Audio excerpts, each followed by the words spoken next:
से भी अधिक कोमल है हमारे श्री ठाकुर जी, माखन से भी ज्यादा कोमल है।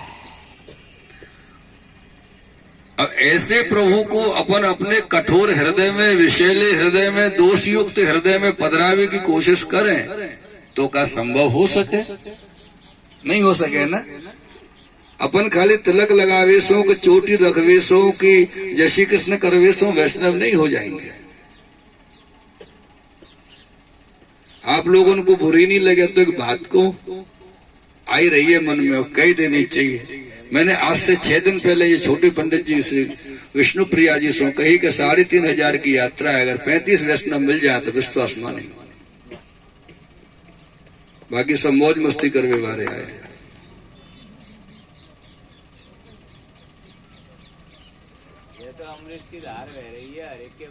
ये वैष्णवता को स्वरूप होना एक अलग विषय है। वैष्णवता के स्वरूप को सम्मान मान सब आपको सदा प्राप्त हो वो, लेकिन ये भूतल पे लौकिक में आप वैष्णवता के स्वरूप को फायदा लौकिक में उठा सको, अलौकिक में स्वरूप को कोई फायदा नहीं है। वहां तो आपकी अलौकिकता हृदय से जुड़ी हुई है। हृदय यदि आपको श्री ठाकुर जी में मग्न है, हृदय में श्री ठाकुर जी विराजे, हृदय में श्री ठाकुर जी आपके लीला करते हो, रमण करते हो, तो आप समझियो कि अब वैष्णव वनवे के पथ पे चले।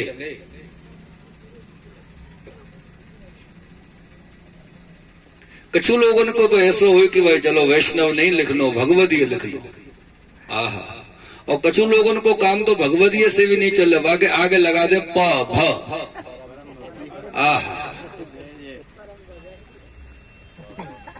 प भ लगा दे। और सामने वाले से पूछ तो लो कि वो पा भा लाए कि है कि नहीं है। अपन ने वाके आगे पा और भा लगाए दे तो वासे वाको सम्मान बढ़ोगो, वाके मन में बजाय भाव उत्पन्न है कि अहम और पैदा है कि मैं तो परम भगवती में गिनती आएगी। अब मुंह का चिंता है, सब मेरो सम्मान करेंगे करेंगे, लेकिन लेकिन वो ये भूल गयो कि पा भा को जो सम्मान वो को दियो गयो है, अगर मैंने या को संभालो नहीं तो मेरे पतन 100 के 100% निश्चित है। जितनी बड़ी उपाधि उतना बड़ो संकट, ख्याल रखना। उपाधि से बचतो रहना। ये लिखा पढ़ी की उपाधि हो ना, फलाने जी और ये और पा भा और आदरणीय वंदनीय और प्रातः स्मरणीय शोभनीय फलाने ढेके पता नहीं का लिख दो। उपाधि तो कोई कोई कछु भी कोई के लिए लिख दो। कल हमारे श्री विष्णु प्रिया जी ने बड़ी सुंदर बात बताई। हमारे ब्रज के कथाकार है, अभी नए नए कथाकार हुए 5-6 साल थे, उनको कल इनने चित्र हमको दिखाया, उनने अपने वहां में लिख दिया आध्यात्म पीठाधीश्वर। आहा,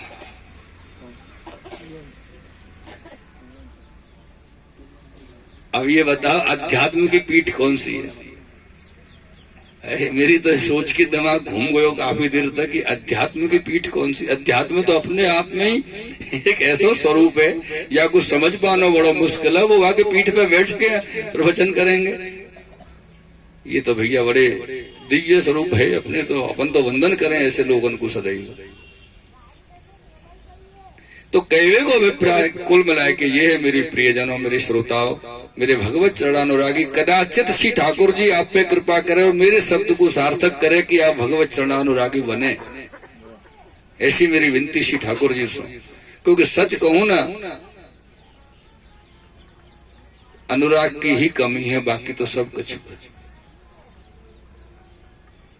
और अनुराग जो होए ना मेरे प्रियजनों, वो ऐसी वस्तु है कि आपको वाको व्यक्त नहीं करना पड़े, क्योंकि आप जितना छुपाओगे उतना अपने आप व्यक्त हो तो चलो जाएगो। कभी आपके नेत्रन सो, कभी आपकी वाणी सो, कभी आपकी क्रिया सो अनुराग व्यक्त हो तो चलो जाएगो। इसलिए जीव को सदैव ख्याल रखना कि हम जाके सेवक हैं, कोई से न करें तो कम से कम वासी तो अनुराग करें। और आज हमारी सबसे बड़ी विडंबना यही है कि हम सबसे अनुराग करें और वासी तो राग भी नहीं करें। विडंबना को विषय है।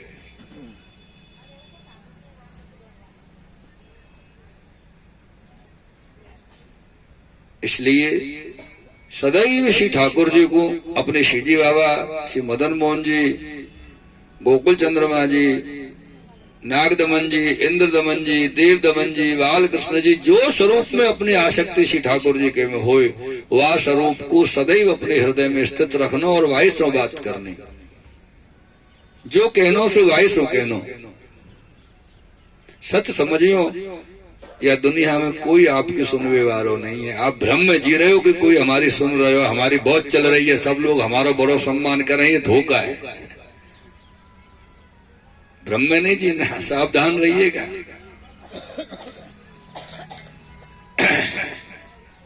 ये प्रसंग इसलिए श्रवण कराया गया आपको, जिससे कि आपके मन में ये भाव आए कि हमको अनन्यता श्री ठाकुर जी में रखनी है। क्या रखनी है कौशिक भाई जी? अनन्यता रखनी है। हाँ, अनन्यता मैंने आपसे इसलिए पूछा कि अनन्यता को लेके वर्षाने को एक प्रसंग मुझको याद आया। यही वर्षाने की भूमि को प्रसंग तो वर्षाने में श्री राधा रानी के गोसाई हैं। जो राधा रानी की सेवा करें वो राधा रानी के गोसाई हैं। नंद बाबा में जो नंद बाबा की सेवा करें लाला की, वो नंद बाबा के गोसाई हैं। वल्लभ कुल में श्री महाप्रभु जी के वंशज है, वल्लभ कुल के गोसाई हैं। राधा रमन जी में राधा रमन जी के गोसाई हैं। सब जगह अपने अलग अलग सबकी व्यवस्था है, लेकिन वल्लभ कुल की अपनी अलग व्यवस्था है। तो एक बहुत पुरानी घटना है, और ये कोई मैंने कोई के द्वारा सुनी हुई घटना जो आपको नहीं सुना रहा हूं मैं कथा। ये करीब करीब 180-90 वर्ष पुराने गोरखपुर के कल्याण में पड़ी हुई कथा आपको श्रवण कराऊं मैं। और 80-90 वर्ष पुराने गोरखपुर के कल्याण में पड़ी हुई कथा हो तो कम से कम और बातें 50-100 साल पुरानी तो होगी समझ लो लगभग, जब कल्याण में छपी ये कथा। वहां समय गाड़ी 4 व्हीलर 3 व्हीलर और 6 व्हीलर तो हतना है कोई के पास, और घोड़ा गाड़ी भी व्यवस्था हतना है। तो ज्यादातर बालक वह समय यात्रा जैसे आती, जैसे अभी आई है अपनी, तो वह समय के बालक पालकी में चलो करते, सेवक पालकी उठा के चलते बालक की। वल्लभ कुल के जो महाराज श्री यात्राधिपति होते। तो यही वर्षाना की बात है कि महाराज श्री और उनके संग में जो वह समय के 50-100 वैष्णव उनके संग यात्रा करवे आए होंगे, वो वैष्णव सब जो है वर्षाना के बीच में एक घूम जा रहे, निकल के अपनी पालकी महाराज श्री पधार रहे, आगे जा रहे। सावधान, खबरदान, पूज जय जय श्री पधारी रहा छे, आम करता करता वदा वैष्णवो जा रहा था। उनके संग जो वैष्णव हते वो सब काठियावाड़ के हते, सौराष्ट्र। तो वो जो वैष्णव हते, अच्छा वाई समय पे उनकी पालकी जो चल रही, वाके बीचों बीच में रास्ता में पहले से ही बरसाने के बड़े बूढ़े, यानी आपकी लगभग जैसी उम्र के बड़े बूढ़े गोसाई जी, वर्षाना गांव के राधा रानी के गोसाई, और अपने खेत पे से अपने गाय के लिए घास की पोटली सर पर रख के चले आ रहे। अब वर्षाना गांव के ब्रजवासी है, ब्रज के कोई गांव के ब्रजवासी महाराज श्री से कोई ज्यादा संबंध रखे नहीं। वल्लभ कुल के महाराज श्री थे अपने पुष्टि मार्ग तक ही सीमित है, बाहर को लोग ज्यादा इतना संबंध ज्यादा रखे नहीं। और गांव के सम्मान बड़े बूढ़े और गांव के गोसाई, उनको बड़ा सम्मान वर्षाने में। अब वो निकले इधर तो महाराज श्री की पालकी चले, सावधान खबरदान, इधर वो गोसाई जी बेचारे घास की पोटली सर पर रख के चल रहे। एक गोसाई जी तो पालकी में, एक गोसाई जी के सर पर घास की पोटली। और गांव वाले जो लोग मिले रास्ता में, गोसाई जी प्रणाम, गोसाई जी दंडोत, गांव वाले वो अपने राधा रानी वाले गोसाई जी को करें। 4 से 10 लोगों ने उनको ऐसे गांव में प्रणाम करी।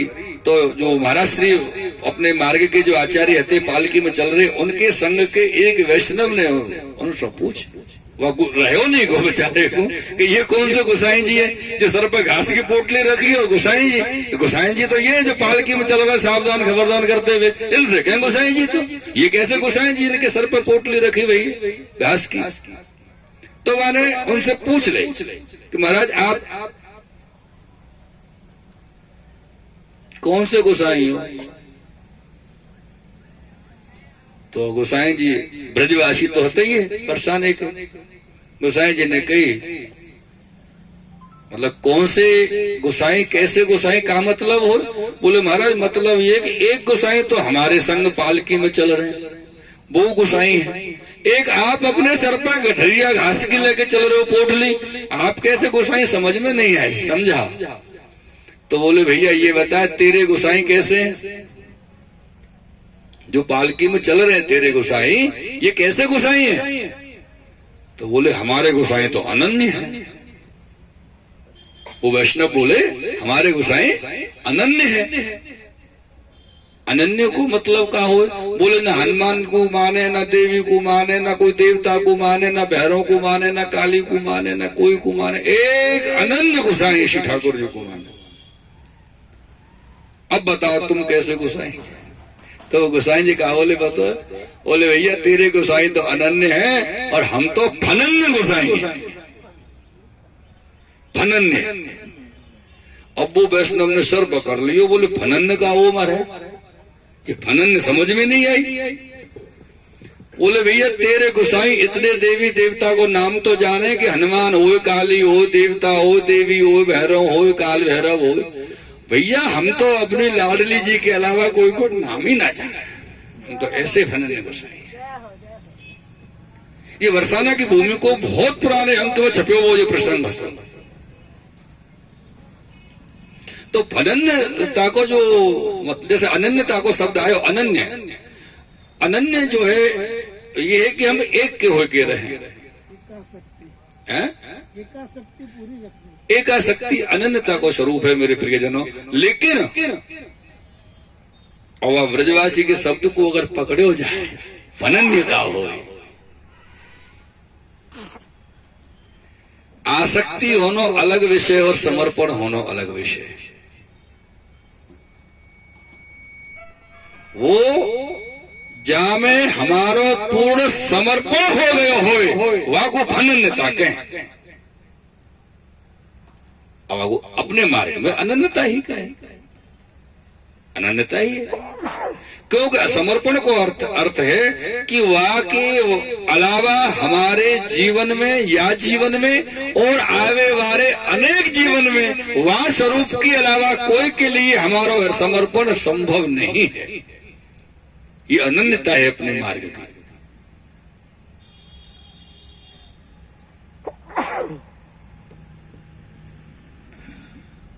बोलिए आएगा? हाँ मैं समझ गयो, क्योंकि यहाँ पे पशु बस कालो ही कालो नजर आ रहा हो, काले की बात करके नजरों कारी है गई है महाराज। हाँ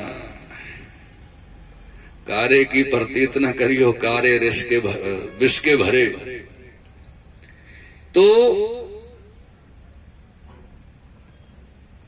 या प्रकार से अपने भाव को श्री ठाकुर जी में स्थित रखनो, और जो वैष्णव जा प्रकार से श्री ठाकुर जी के भाव में मग्न रहेगो, वह को कोई ग्रह कबू जीवन में कछु न बिगाड़ सकेगो। एक दिन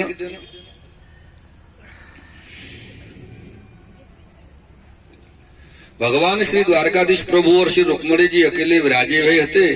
तो